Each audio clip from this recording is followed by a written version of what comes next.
we tried to get the Canadian Chamber of Commerce AGM here, and one of the limitations that we had when they reviewed our proposal was the fact that we didn't actually have one facility that we could use, and it's great to have, you know, a facility that houses, you know, 300 or 400 people, but then also in turn to be able to break those into smaller groups of 50 to 100 for sub meetings and stuff as well. And when you go to these meetings at in other locations, and when they have these facilities, you really get to see how that is something that is missing in Lethbridge.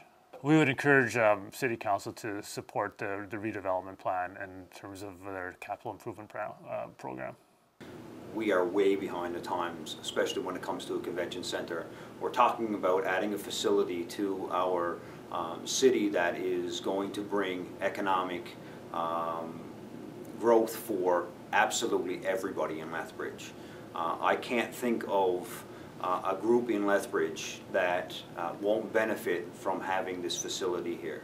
Very important. I think it needs to be a top priority for the city as we continue to move forward, and it needs to be backed up with funding as soon as possible in order for us to be able to bridge this gap where we're against other cities that unfortunately we just don't have the space.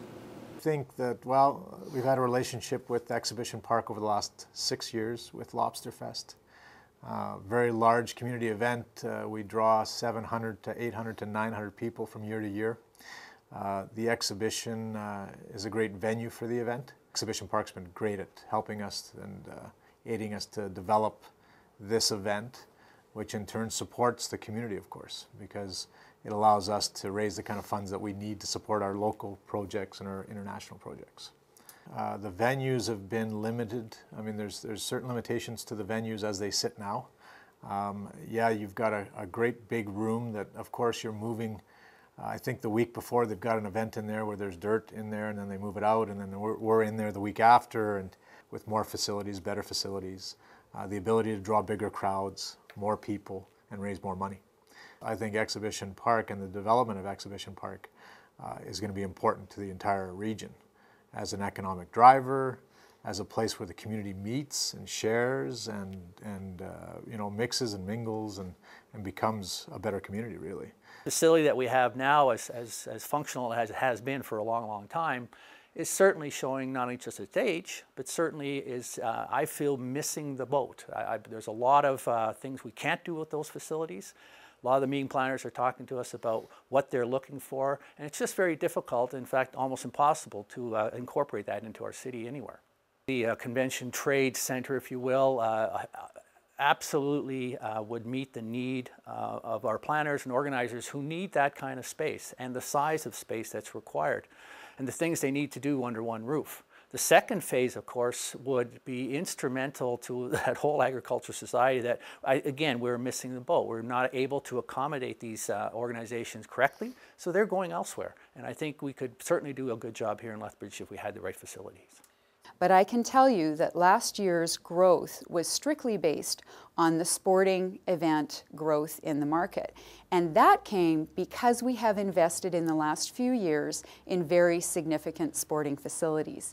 If we want to see the corresponding growth in conferences, conventions, trade shows, we need to see that kind of investment happen in those facilities. So there is a correspondence between the amount of economic impact that you can generate and the kinds of facilities and quality of experience that you can offer the delegates and the visitors in the community. The exhibition generates $81 million annually in economic impact here. I think that's a very significant number. I think what they have also demonstrated over time is that they are running a viable operation with a limited capacity in terms of facilities. That's an anchor value that will translate into the new facility, and there isn't a lot of new investment that you can do as a community that already has an economic value driving it behind it. So there's a higher risk when you're building something from scratch that doesn't have something demonstrated than there is in this particular project where you've got demonstrated economic activity that will move into a new investment and help it springboard forward into the future. I think that's a great economic story and an opportunity that should be considered as we look at this.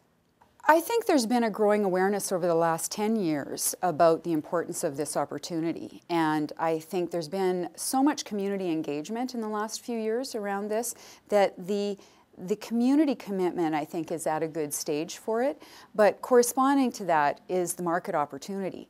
And we know we've been turning away business that isn't coming because of quality and caliber of facilities here.